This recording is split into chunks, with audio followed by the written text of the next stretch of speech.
해마다 연말이 되면 교수신문에서 올해의 사자성어를 뽑습니다. 작년 말에 전국 대학 교수 880명에게 2개씩 선정하도록 해서 그 중에 가장 많이 표를 얻은 묘서동처가 2021년의 사자성어로 뽑혔는데요. 고양이 묘, 쥐서, 갔다 동, 살다 처입니다. 즉 고양이가 쥐와 함께 산다는 말입니다. 원래 고양이는 쥐를 잡아먹는 천적이지 않습니까? 근데 어떻게 같이 산다는 말입니까? 중국 구당서라는 역사서에 이 말이 나온다고 하는데요. 한 군인이 자신의 집에서 고양이와 쥐가 같은 젖을 빠는 모습을 보고 하도 신기해서 그걸 임금께 바쳤다고 합니다. 그걸 본 관리 대부분이 복이 들어올 것이다 라고 생각하면서 기뻐했지만 오직 한 관리만 도둑을 잡는 자가 도둑과 한 통속이 된 것이라면서 고양이가 제 본성을 잃은 것을 한탄했다고 합니다. 여기서 이 도둑은 쥐지요. 쥐는 집안 구석구석을 다니면서 곡식을 훔쳐먹는 동물입니다. 그런 쥐를 잡아야 할 고양이가 쥐와 함께 동거하면서 먹을 것을 먹고 있으니까 본성을 잃어버린 것이다 이 말입니다. 작년 말부터 우리나라가 대선 준비에 돌입을 하면서 모든 언론들이 대선 후보 검증에 나섰습니다. 좋은 소식은 거의 없었죠. 정치적 중립을 지켜야 할 검찰이 고발 사주를 했다고 하고, 한 도시의 건설을 감독해야 될 관리들이 그 건설업체를 통해서 이익을 얻기 위해 부정을 저질렀다고도 하고, 부동산 투기를 막아야 될 국회의원들이 뒤로는 부동산 투기를 하고, 이런저런 잘못을 고발해서 사회에서 바로잡아야 될 그런 언론들이 자기들이 원하는 대선 후보를 위해 상대방 후보를 깔아뭉개기만 일삼고 있으니 우리나라 어느 곳 하나 묘서동처가 아닌 곳이 없다 이 말입니다. 이런 우리나라가 선진국이랍니다. 1997년도 IMF 당시에 가장 많이 회자되던 말이 생각이 나는데요. 한국은 샴페인을 너무 빨리 터뜨렸다.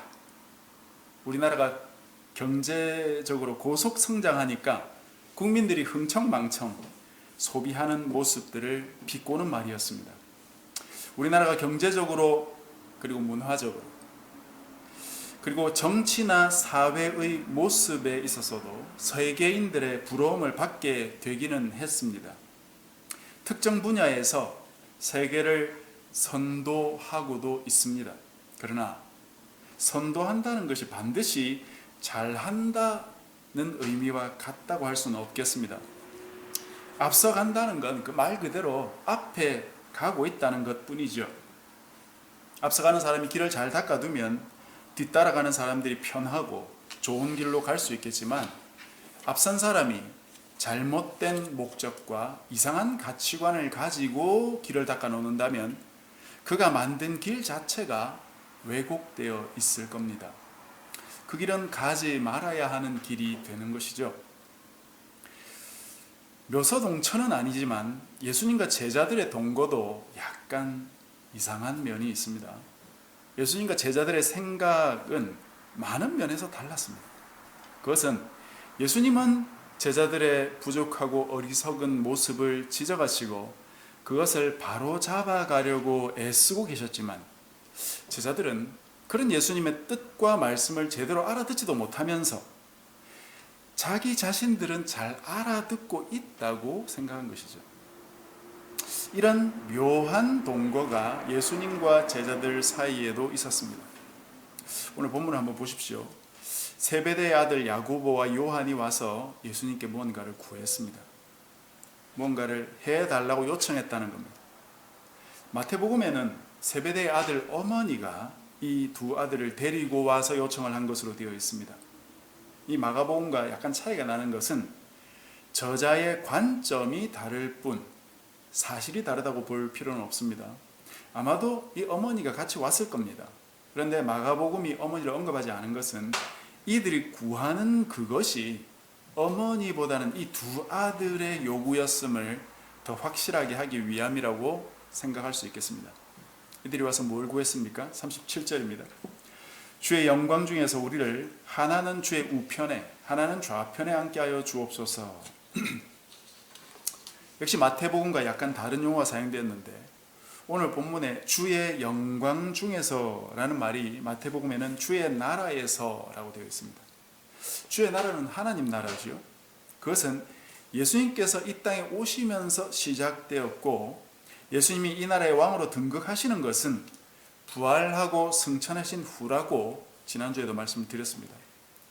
예수님이 승천하셔서 하나님 보좌 우편에 앉으셔서 영원토록 자기 백성을 다스린다고 말씀드렸습니다. 그것이 바로 예수님의 영광입니다.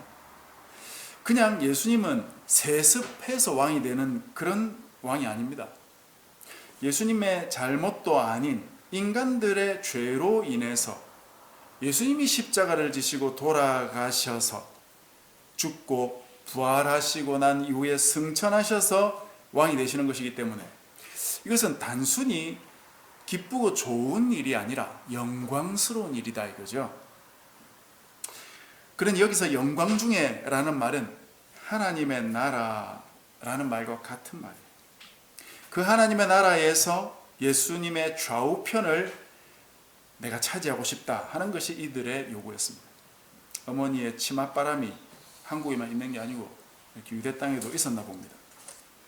이것이 예수님과 제자들의 그 동거가 엇박자를 낼 수밖에 없다 이 말입니다. 오늘 우리가 읽은 이 본문 2장만 앞으로 넘어가면 8장 마지막에 보면 예수님께서 제자들에게 이렇게 말씀하시죠. 사람들이 나를 누구라 하느냐? 너희들은 나를 누구라 하느냐? 그렇게 묻지 않으셨습니까?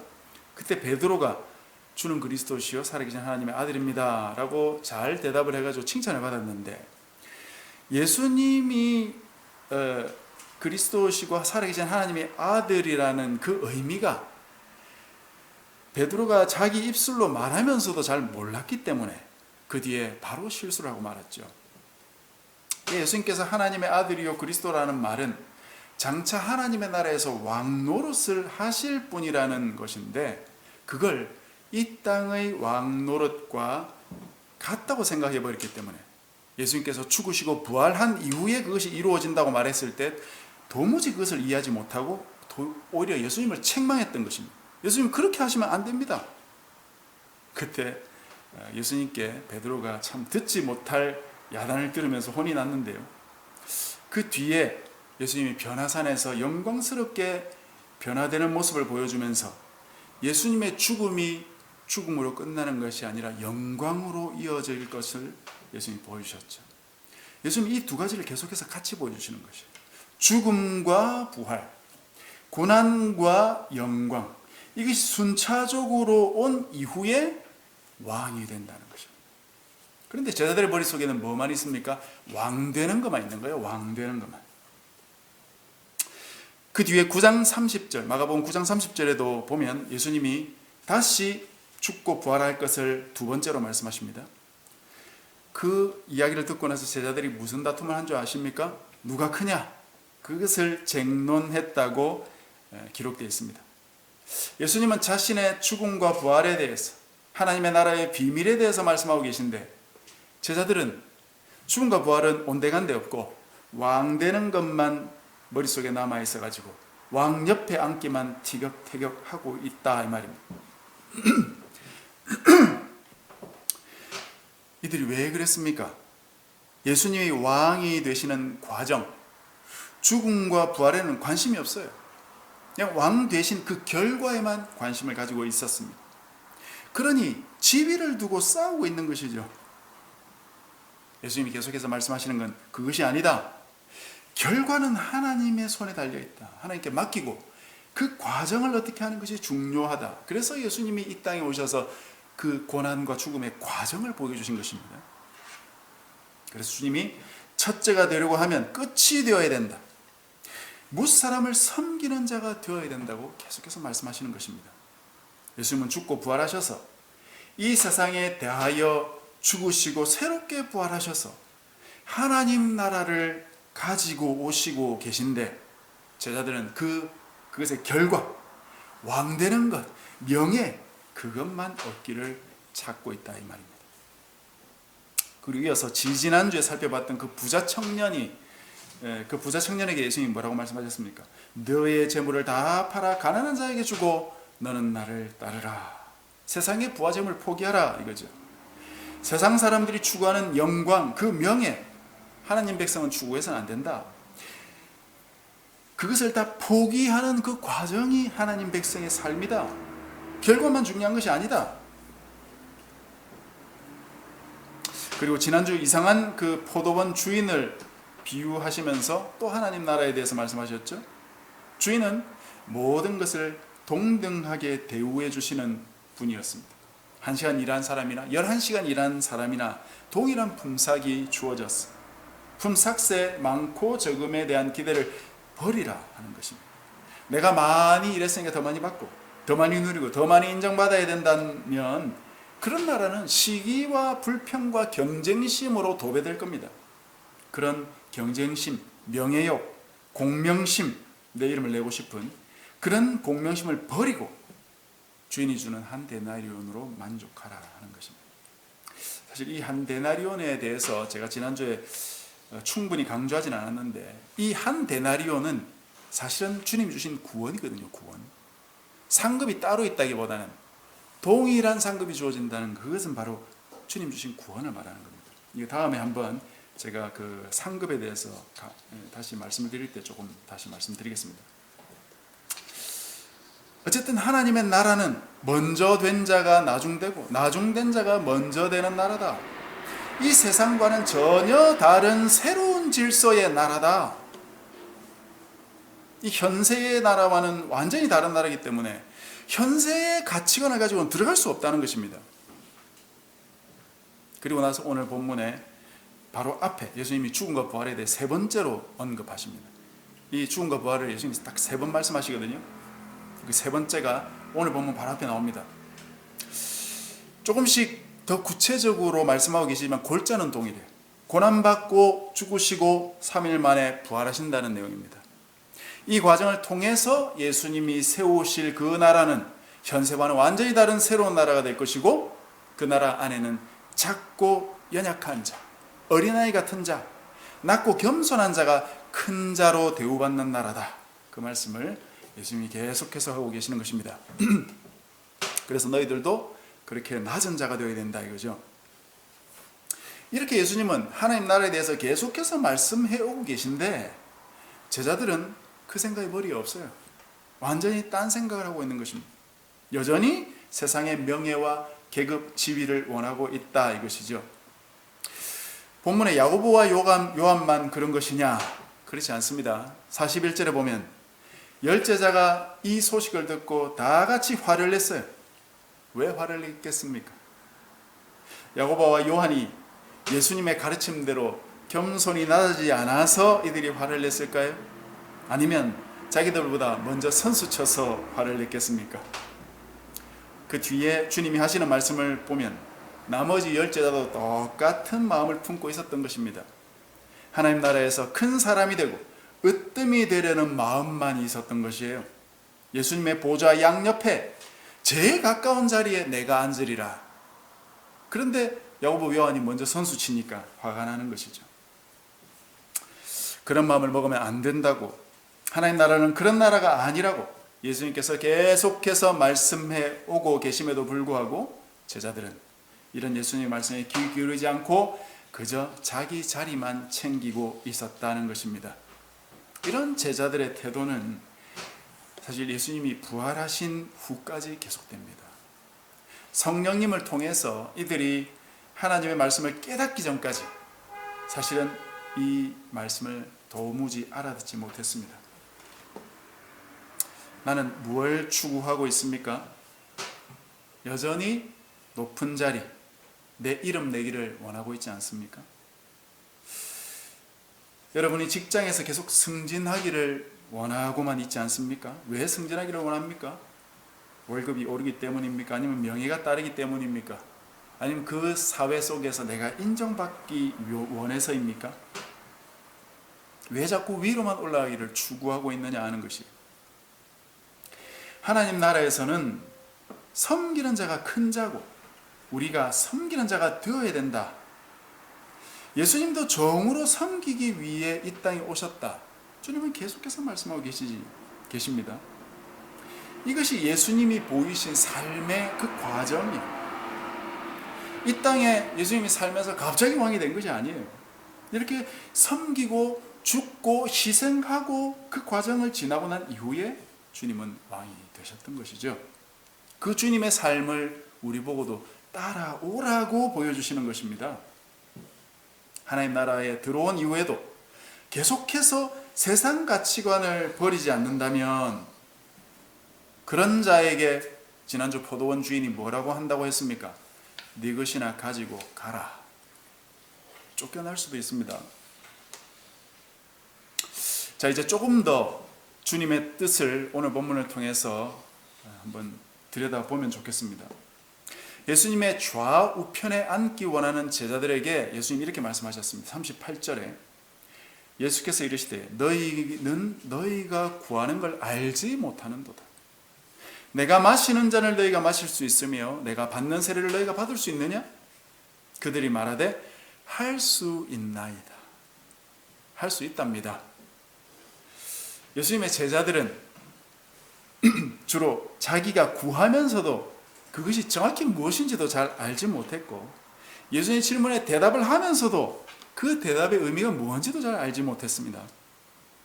여기서 예수님이 받으시는 잔과 세례는 예수님의 십자가에서의 죽으심을 상징하는 것들이 먼저 잔이라는 단어는 구약에도 많이 등장하는데요. 하나님께서 진노를 쏟으실 때 그것을 받는 그릇을 잔이라고 구약에서 말하고 있습니다. 즉 예수님께서 마시는 잔이란 하나님이 쏟아내리시는 그 심판을 예수님 자신이 받겠다는 의미예요. 예수님은 심판받을 행위를 하신 분이 아니죠. 그러니 이 하나님의 심판은 누구에게 내려지는 심판이란 말이에요? 죄 지은 자들이 받아야 되는 그 심판인 거죠. 그걸 예수님이 그 인간들 대신해서 받으시겠다는 의미가 이 잔에 담겨 있는 것입니다. 여러분 몇 장만 넘겨서 14장에 보면은 예수님이 십자가 지기 바로 전날 밤 겟세마네에서 어떤 기도를 하고 계십니까? 아빠 아버지요, 아버지께는 모든 것이 가능하오니 이 잔을 내게서 옮기시옵소서. 그러나 내 원대로 마시옵고 아버지의 원대로 하옵소서 라고 3번씩이나 기도하십니다. 예수님이 왜 이런 기도를 했습니까? 십자가 지는 게 두려워서 그 기도를 하신 게 아니에요. 하나님의 심판, 하나님의 그 진노를 받는 것을 주님이 두려워하셨던 것입니다. 그런데 주님도 이것을 두려워하셨는데 이 잔을 제자들이 받을 수 있다 이 말이에요. 이것 받으면 멸망받는 겁니다. 하나님의 심판을 받고 살아날 수 있는 사람은 예수님 빼고 아무도 없어요. 그건 생각하지도 않고 이런 과정에 대한 고려는 아무것도 없이 저희들은 받을 수 있습니다. 받겠습니다. 그거 받으면 어쨌든 높은 자리에 오르는 줄 알고 무조건 하겠다는 것입니다. 참 어리석은 것이죠. 세례도 마찬가지. 세례 역시 주님의 고난과 죽음을 상징하는 단어입니다. 세례에 대해서는 로마서 6장 3절에 보면 아주 명쾌하게 말해주고 있습니다. 제가 다른 거는 주보 뒤에 인쇄를 했는데 이걸 제가 빠뜨렸더라고요. 로마서 6장 3절을 제가 한번 읽겠습니다.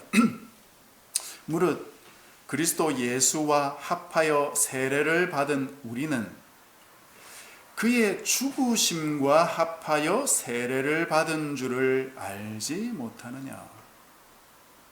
세례 받는 건 예수님의 죽음과 합해 세례 받는 것이다 이 말이에요. 즉 예수님의 죽음으로 끝나는 것이 아니다 이겁니다.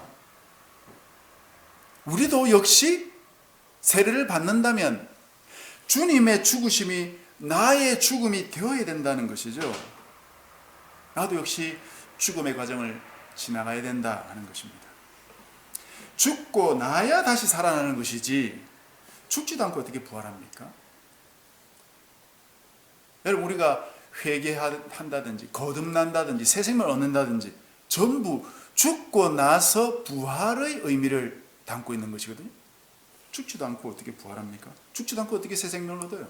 죽지 않고 어떻게 거듭 다시 태어납니까? 이 제자들은 죽고 부활한다는 것은 도무지 머리에 없고 일단 장관이 되고 싶어가지고 무엇이든지 한번 해보겠습니다. 그런 생각만 머리에 꽉 차 있는 것입니다. 세상의 그 가치관에 대해서 아주 명확하게 이들은 잘 살아 있습니다. 그러니 말을 하든지 질문을 하든지 대답하든지 전부 자기가 모르는 소리를 하고 있는 것입니다. 그럼에도 불구하고 주님은 이렇게 말씀하셨어요. 그래 좋다. 너희는 내가 마시는 잔을 마시게 될 것이고 내가 받는 세례를 받게 될 것이다 라고 아주 놀라운 말씀하셨어요. 이 말씀대로 여러분 사도행전 12장 2절에 가보면 야고보가 사도들 중에 제일 먼저 죽임을 당합니다. 헤롯의 손에 칼로 죽임을 받게 됩니다. 요한 역시 90살까지 살았다고 그렇게 전해져 오고 있지만 계시록 1장 9절에 가보면 요한이 자신을 이렇게 소개해요. 나 요한은 너희 형제요 예수의 환난과 나라와 참음에 동참하는 자라. 자기도 오래 살고는 있지만 많은 환난을 겪었다 이 말. 그리고 지금도 그 환난을 참고 있다 이 말입니다. 자신이 모르는 소리 했지만 그것이 응답되어 버린 것 같습니다. 우리 함부로 맹세하면 안 되겠지요. 물론 순교가 이들의 맹세로 된 것이 아니라 하나님의 은혜로 주어진 영광스러운 자리이긴 합니다. 이들뿐 아니라 모든 사도들이 사실 다 순교했다고 알려져 있죠. 하나님의 나라는 세상 나라가 아닙니다. 명예를 추구하는 나라가 아니에요. 예수님의 생명을 통해서 다시 살리는 나라입니다. 죽고 사는 문제가 달려 있는데 세상 것에 매여가지고 그것이 해결될 수 있습니까? 세상 사람들이 추구하는 것을 따라 추구해서 생명이 얻어집니까? 주님이 우리에게 주신 생명은 주님의 목숨을 대가로 주어진 것입니다. 우리 대신 하나님의 진노를 받으시고 세례를 받으셔서 이룩하신 생명입니다. 그 생명은 예수님의 죽음으로부터 나오는 것이에요. 그래서 주님은 크고자 하는 자는 섬기는 자가 되어야 된다. 으뜸이 되고자 하는 자는 모든 사람의 종이 되어야 된다. 그렇게 말씀하신 겁니다. 예수님 자신이 섬김을 받으려고 온 것이 아니라 섬기려 왔고 자신의 목숨을 대속물로 주기 위해 오셨다고 하셨습니다. 그 말씀대로 실제로 그렇게 하셨죠. 왕이 되는 그 결과는 우리가 만들어내는 게 아니지만 그 과정, 예수님이 죽으시고 부활하신 것처럼 우리도 낮아지고 죽어지고 섬긴다면 왕이 되신 그 주님의 백성이 될 수 있는 것이에요. 하나님 나라는 큰 자, 높은 자가 섬기는 나라라고 했습니다. 하나님 나라는 왕이 섬기는 나라예요. 그러면 높은 사람들은 섬기고 낮은 사람들은 그 섬김을 받는 나라입니까? 낮은 자들에게는 왜 섬기라는 명령을 하지 않으셨겠습니까? 낮은 자는 원래 잘 섬기는 자들이에요. 그러니까 따로 그들에게는 섬기라 할 필요가 없는 것이에요. 낮은 자들도 잘 섬기고 높은 자들도 잘 섬기는 나라가 되어야 된다. 즉 하나님 나라는 모든 자들이 다 섬기는 나라이고 모두가 서로 그 섬겨주는 것을 또 받는 나라인 거죠. 서로가 서로를 섬기고 또 서로가 서로의 섬김을 받는 복된 나라, 그 나라가 바로 하나님 나라예요. 그 나라의 백성이 된 것을 기뻐할 수 있을 것입니다. 이 나라에서 쫓겨나지 않도록 하나님의 말씀을 잊지 말고 잘 따르는 우리 모두가 되어야 되겠습니다. 말씀 읽겠습니다. 하나님 나라는 모두가 섬기는 나라입니다. 위로 올라가서 섬김을 받는 세상 나라와는 완전히 다른 나라예요. 모두가 동일하게 대우받고 동일하게 섬기고 동일하게 그 섬김을 받는 아주 좋은 나라입니다. 내 명예, 내 지위, 내 인정 그거 버리고 낮은 자리로 가야만 하는 나라예요. 내 자리에서 섬겨야 하는 나라입니다. 주님 따라 모든 사람의 종이 되기를 소망합니다. 그럴 때 내가 하나님의 백성임을 인해 감사할 수 있을 것입니다. 섬기는 자가 섬김을 받으면서 하나님 주신 그 나라의 백성의 그 축복을 감사할 수 있는 것입니다. 이 은혜가 우리 모두에게 있기를 주님의 이름으로 간절히 축복합니다.